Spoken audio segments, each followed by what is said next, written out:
Do you have a thirst to learn about wine? Do you love stories about wonderfully obsessive people, hauntingly beautiful places, and amusingly awkward social situations? Well, that's the blend here on the Unreserved Wine Talk podcast. I'm your host, Natalie McLean, and each week I share with you unfiltered conversations with celebrities in the wine world, as well as confessions from my own tipsy journey as I write my third book on this subject. I'm so glad you're here. Now pass me that bottle, please, and let's get started. Welcome to episode 34.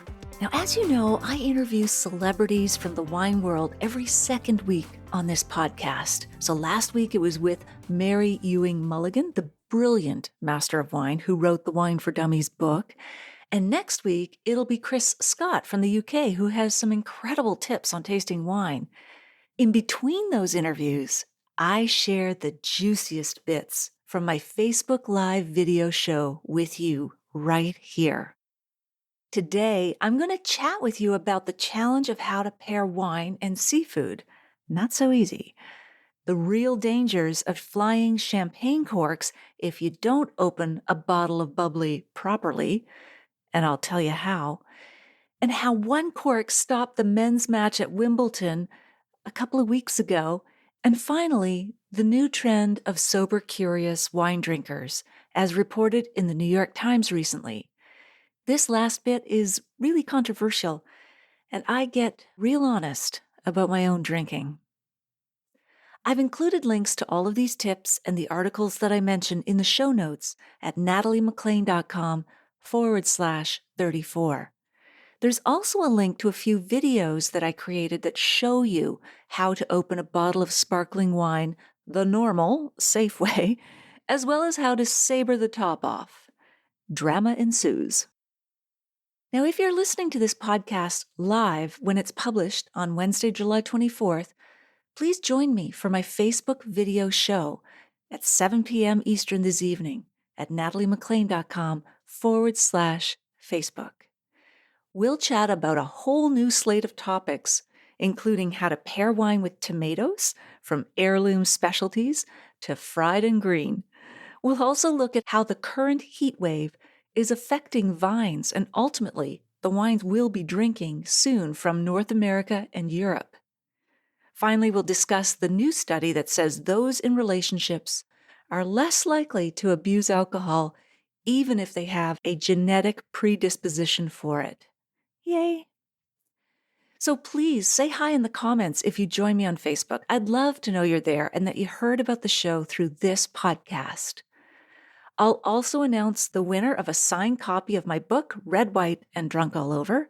Yes, we always have prizes. And we're live every second Wednesday at 7 p.m. Eastern. So after July 24th, it'll be August 2nd, and so on. If you're not able to join me live, you can catch the recorded video replays at nataliemclean.com/videos. Now, I ask the viewers of my Facebook video show to post questions and comments in Facebook, and I ask you to do the same, whether it's in the show notes for this podcast or just email me at natalie@nataliemclean.com. Plus, if you'd like to get a free copy of my ultimate food and wine pairing guide, and I know you would, as it's a quick template to covering the major food matches for red, white, rosé, and dessert wines. It's visually very appealing, and I know you'll get tons of use from it.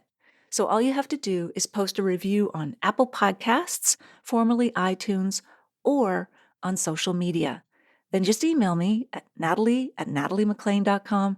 Tell me where you posted your review, and I'll send it to you. On with the show. Enjoy.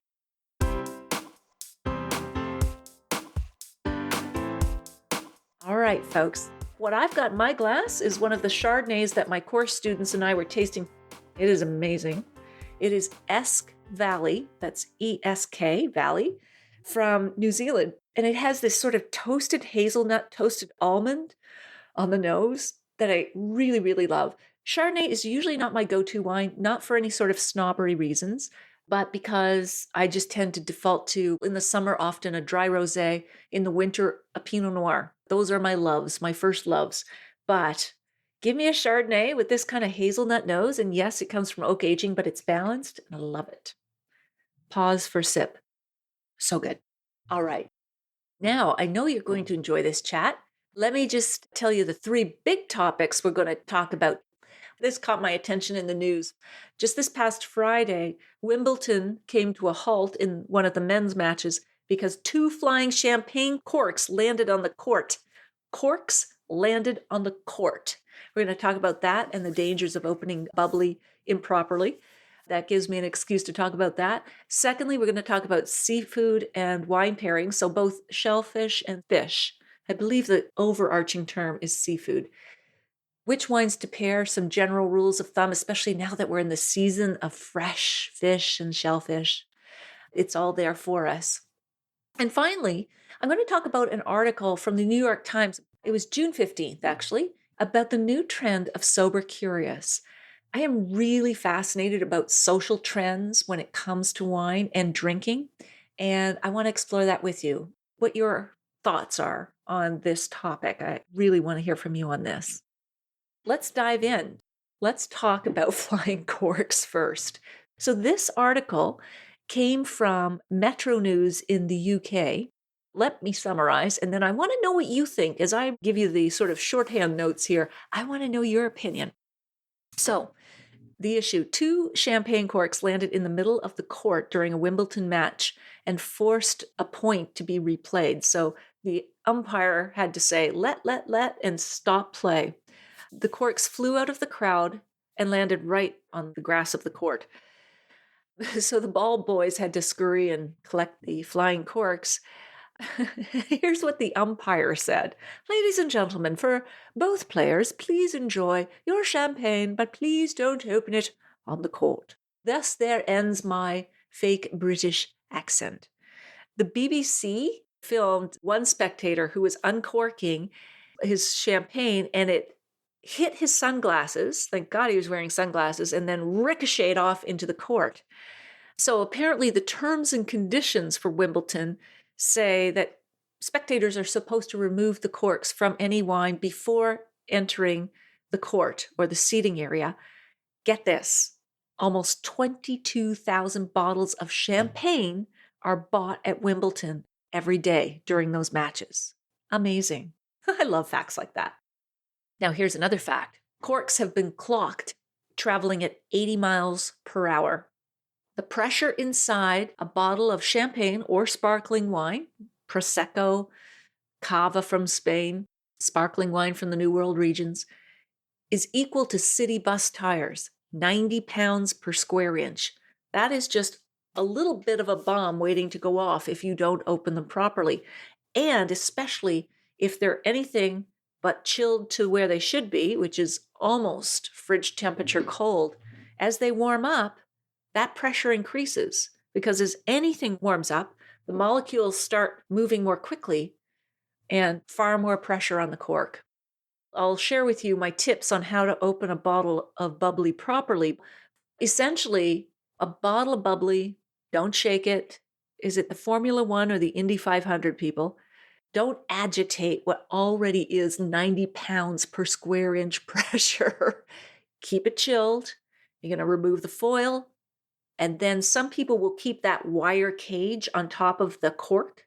Some people will remove it or at least untie it, but keep your hand on top of the bottle and the cork, aimed either up or away from you, of course, never toward you. And my best advice is often these bottles are so cold they've got condensation on them.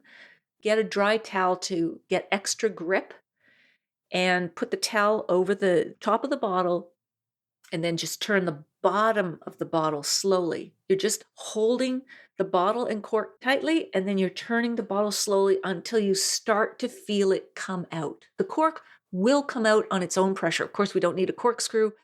And then if you slow down, as soon as you start to feel that cork move, it will come out with a sigh. As I say, kind of like a post-coital sigh, not a whoo, right? You don't want to lose your bubbly. My opinion on English sparklers is I have yet to try many. I'm not even sure if I've tried any. We just don't get them here in Ontario. From what I've heard, they have many similar conditions to Champagne. So, the White Cliffs of Dover, that's limestone soil. That's the kind of soil that's in Champagne. They're also on the relatively same latitude. So they've got the cool climate. I would imagine they're fantastic. But I would love to know from anyone who's actually tried a number of British sparklers, what are they like? And how do they compare to Champagne? Shall we move to topic 2? Seafood and wine. So that's a question I often get because it's a tough one. We can pretty much figure out steak and a nice full-bodied red, field greens and a nice light zippy white. But what are we doing with seafood? Well, traditionally, of course, it was taboo to have red wine and seafood, whether it was shellfish or fish. The prescribed wine was white and usually French. Think oysters and chablis, muscadet and mussels, all of the traditional seafood classic pairings. But today, our dining is much less formal. Our preparations are much more international. So we've got a lot of spices happening and sauces. It's not all the way it was in those simpler days. Wine also has changed. Winemaking methods, grapes and blends. Now we get a range of styles when it comes to Chardonnay. So Chablis is unoaked Chardonnay, so you've got that nice crispness for oysters. But what if we're dealing with a Chardonnay from a warm climate, say in California or Australia, that's been generously oaked? That is not going to go with oysters, right? So on both sides of the equation, the food and the wine, the rules kind of don't always apply. So I want to give you some guidelines to experiment. Of course, the best wine pairing is the wine you like. And even if it doesn't go with your dish, have a bun is always what I say. Keep drinking the wine you like. But let me give you some guidelines that will help you to experiment and broaden your own palate and pairings that you like. A light white wine goes, as I say, swimmingly well with delicate, flaky white fish. So think cod, pollock, sole, trout. And for delicate white wines, I'm talking about Loire Valley Muscadets, a Moselle Riesling, or Alsace Riesling. They often have just a touch of sweetness, but that crisp acidity that really complements but doesn't overwhelm a light, white, flaky fish dish. Acidity acts much like the lemon juice you squeeze on these fish dishes. And that's a good hint to know what kind of wine goes with the dish. So if you normally would squeeze some lemon on the dish, go for a wine that even on the back bottle or in a critic's tasting note is described as having bright acidity, lemon flavors, lime, citrus, grapefruit. Then you know you're on the right track, as opposed to a wine where it's described as being buttery, round, toffee, butterscotch. That's probably the oak kicking in, and you might see those back labeled descriptors. Or would you, in the dish, slather some melted butter on it, like maybe melting butter with lobster? Then you're looking for more of a buttery white wine, like an oaked Chardonnay. Those really are some of my best insider tips in terms of pairing when it comes to fish and seafood. So maybe also seafood prepared in a cream sauce. Then you're probably looking at more of a buttery wine. Just as it is with other dishes, it's often not precisely the type of fish, but the sauce that we use in it or over it that really determines the wine choice. And in fact, most cultures drink red wine with fish because of the preparation. For example, a grilled halibut with fruit salsa that's both sweet and peppery will make an acidic white wine taste too tart. But a white wine with a little sweetness will pair nicely. So think about those off-dry Rieslings again, or even a Muscadet. Blackened, grilled, and seared fish really do need red wine, especially when they're prepared using spicy and strong seasonings from the Caribbean, Mediterranean, or Asia. A spicy Zinfandel with soft tannins goes exceptionally well with these strong flavors. And then we look at salmon. It used to be poached in a white wine bouillon sauce and served with dill cream. Gosh, I just think of the television series Mad Men when I hear that dish. But today, salmon, it's mesquite grilled or prepared with teriyaki flavoring. Salmon is already a strongly flavored, meaty fish. And then when you prepare it with bold flavors, the fish, I think, really demands red wine. Red wine high in tannin is often a poor match. When it interacts with the omega-3 fatty acids in fish, the wine can taste metallic. Therefore, red wines with just a touch of tannin or really polished tannins are good choices, like Pinot Noir or Gamay. And then we get to meaty fish like sea bass, turbot, or halibut. Try light red wines, such as your Gamay, the grape used for Beaujolais Nouveau, Pinot Noir, or rich white wines, such as an oak Chardonnay, Viognier, or Semillon. And finally, the classic match for oysters is a crisp, unoaked Chablis, a minerally acidic Chardonnay from northern Burgundy or Champagne that offers palate-cleansing acidity and effervescence. But don't stop there. Oysters also pair well with Loire Valley Muscadet, Portuguese Vinho Verde, and cool climate New World Sauvignon Blancs from New Zealand and other regions. These wines are often called green, Vinho Verde, because of their tartness, both from high acidity and from the herbal flavors and aromas. Yet they're low in alcohol to match seafood's light texture. You can take two strategies when you're pairing wine. You can do contrast or complement. Now, when it comes to seafood, especially if you've got a really buttery, rich sauce, you can cut right through that with a bone-dry Riesling with a lot of acid, and that's contrast. Or you could go with like, like a buttery Chardonnay. In that case, it works. It doesn't with every kind of dish, but with seafood, the sauce really makes a difference. So you can go either way, depending on your preference. I'm going to move on to our third and sort of most controversial issue, the trend of sober curious.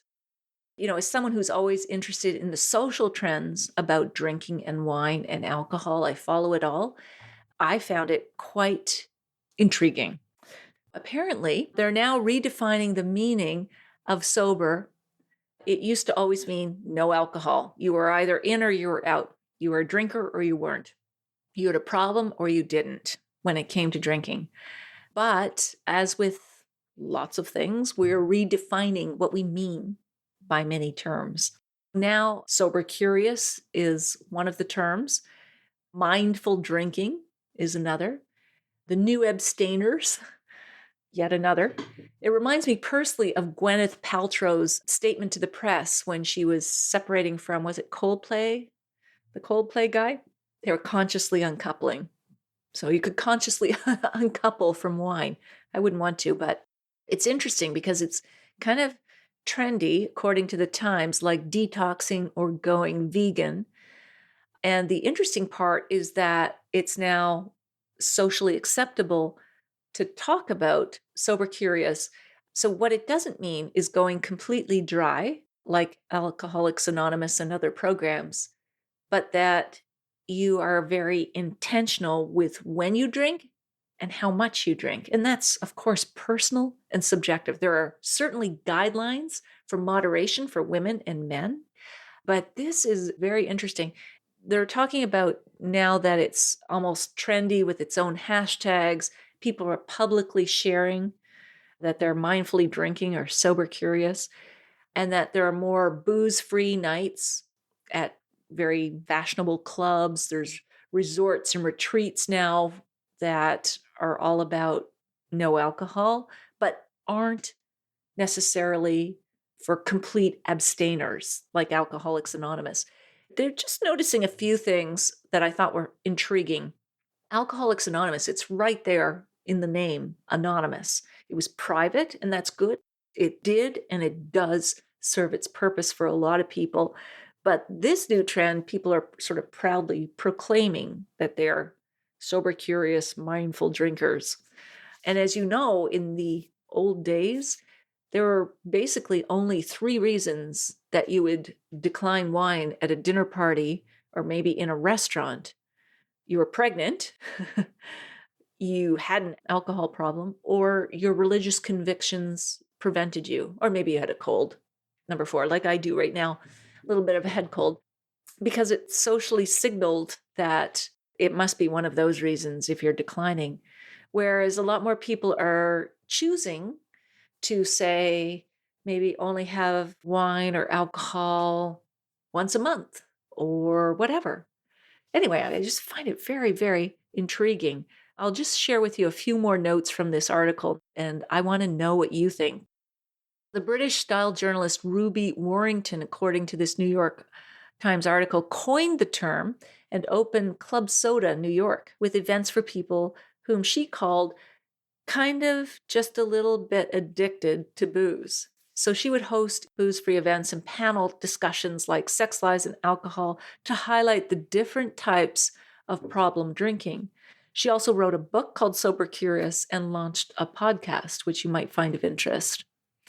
And then they're quoting another woman, Mia Manusco, who coaches women who consider themselves gray area drinkers. Personally, I'll be very transparent and open with you. What I do for a living is taste wine. I do spit samples, but I'm around it all the time. My family does have alcoholism running through both lines of the family. So I think about this a whole lot, and I am always monitoring my consumption. And so these articles really do perk up my ears. And I just wonder, for you as a wine lover, do you think about it as well? I think it's something that I think a lot of us think about, but we often don't want to admit or don't want to talk about. But I think sometimes airing these issues can be helpful, that you're not alone in thinking about it and that you still want to enjoy wine, but you are very conscious of not crossing the line to where you ever have to give it up. That's my motivation. Rosamund Dean coined the term mindful drinking in her 2017 book as a half-measure approach to sobriety where you drink less, perhaps, but you think about it more.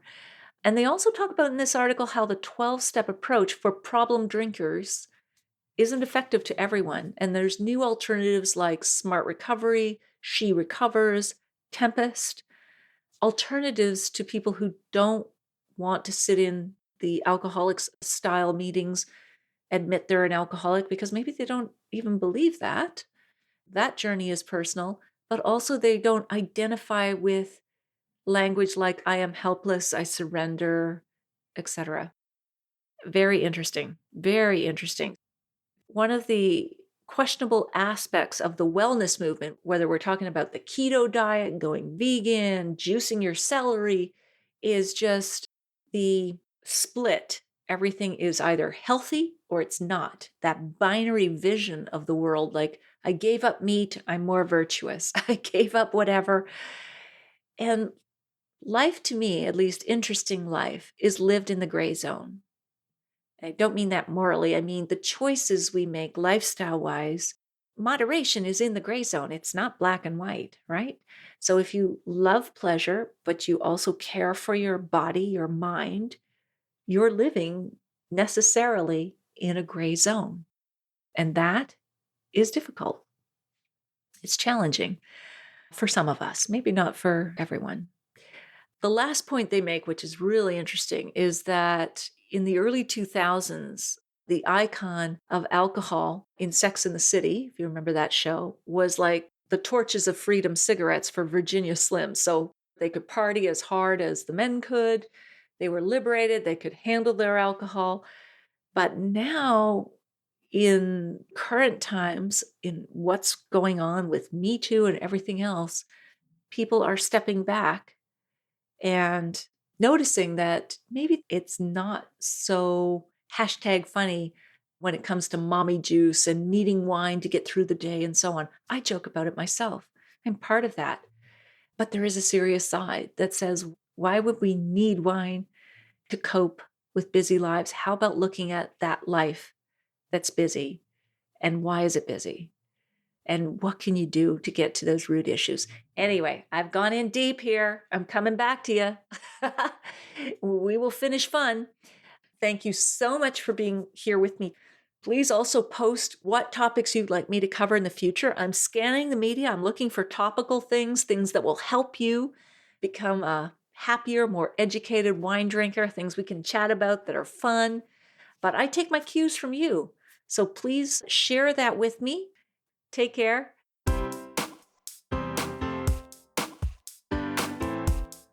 Well, there you have it. I hope you enjoyed the tips on seafood pairing, opening champagne, and the trend of sober curious. If you did, please tell a friend about it, especially one who might be interested in learning more about these topics as well. My podcast is easy to find. Just search for it on Google, Unreserved Wine Talk, or search on my name. You can tag me on Twitter or Facebook at Natalie McLean. On Instagram, I'm at Natalie McLean Wine. As I mentioned in the intro, if you're listening to this podcast on the day it's published, why don't you come and join me at 7 p.m. Eastern this evening at nataliemclean.com/Facebook. If you can't make it, the next one will be August 7th and every second Wednesday after that. So mark your calendar.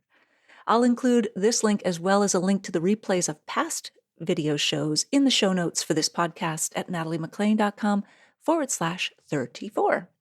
You can also still get a free copy of my ultimate food and wine pairing guide if you post a review of this show and just tell me where you posted it. As I mentioned, next week on the podcast, we'll be chatting with Chris Scott in the UK, who has some amazing tips on tasting wine, including how to tell if a wine has rough or smooth tannins. It's a little test you can do with your tongue. And how to tell exactly how acidic a wine is. He's very entertaining and bursting with energy.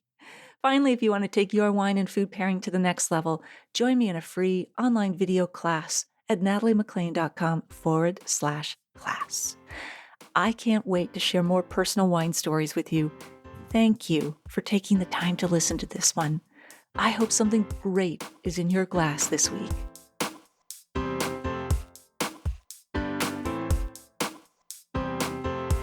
You don't want to miss one juicy episode of this podcast, especially the secret, full-bodied bonus episodes that I don't announce on social media. So subscribe for free now at nataliemclean.com/subscribe. Meet me here next week. Cheers.